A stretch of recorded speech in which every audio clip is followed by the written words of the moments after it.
Gusto mo na ba magkaroon ng jowa pero hanggang ngayon wala pa rin nagkakagusto sa'yo dahil malaki yung tiyan mo, medyo mataba ka, medyo chubby ka? Syempre, etong workout ang para sa'yo para lumiit ang yung tiyan at magkagusto na sa'yo yung matagal mo nang gustong babae o kaya naman yung gusto mong lalaki. So, etong first workout natin ang tawag ko dito ay ab roller. Okay?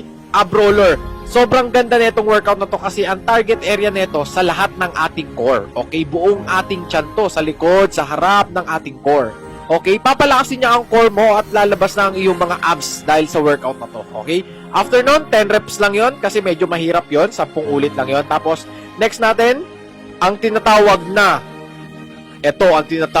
alternate sit-ups to eh. Basta sit-ups to guys, gayahin nyo na lang, pasensya na, hindi ko kasi masyado kabisado yung mga gantong workout, pero talagang effective to. Kung makikita nyo naman talaga, talagang yung mukha ko dito, kahit nahihirapan ako, pinipilit ko talagang i-stable yung mukha ko, pero medyo ayan, sumasakit na talaga siya.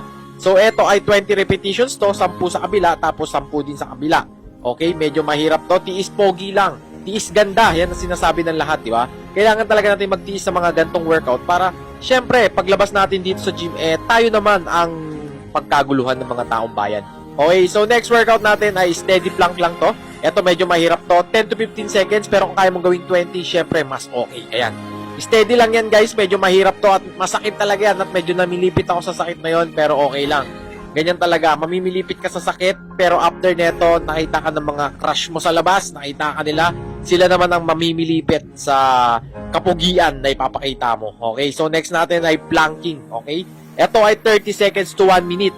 4 na ulit lahat tong workout na ipapakita ko, pero make sure na nag-warm up kayo bago nyo gawin to. So next natin ay mountain climbers. Ito ay effective na effective to. Kung makikita nyo dito, yung aking bilbil sa tiyan ay medyo lumalawlaw at mababurn talaga. Okay, pag lumawlaw yan, ibig sabihin talagang tumatama sa target area. Okay, so yan, mabilis-bilis lang tayo.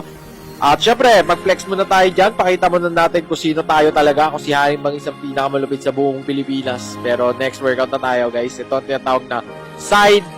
Yan, sa love handles to guys. Kung makikita nyo dito, ayun o, naiipit yung mga taba ko sa gilid sa may love handles ko. Naiipit yan. 10 ulit yan, pero kung kaya mong gawin 15, syempre, mas okay. Okay? So ayan, next round sa kabilang paa. Make sure na may balance din kayo ha, kasi mahirap to kapag hindi ka nakabalance. Pwede kang matumba dito at ma-injury ka pa nga kung sakali. Ayan o. Tapos ito naman ang ating next workout. Ito naman ay para sa ating lower abs. Okay? Pipilipitin niya. Yan, ipitin mo lang, ipitin mo. Yan, dapat ang tips na mabibigay ko dito, yung tuhod mo dapat dumidikit sa siko mo. 4 na ulit yung gagawin to, tapos 5 seconds.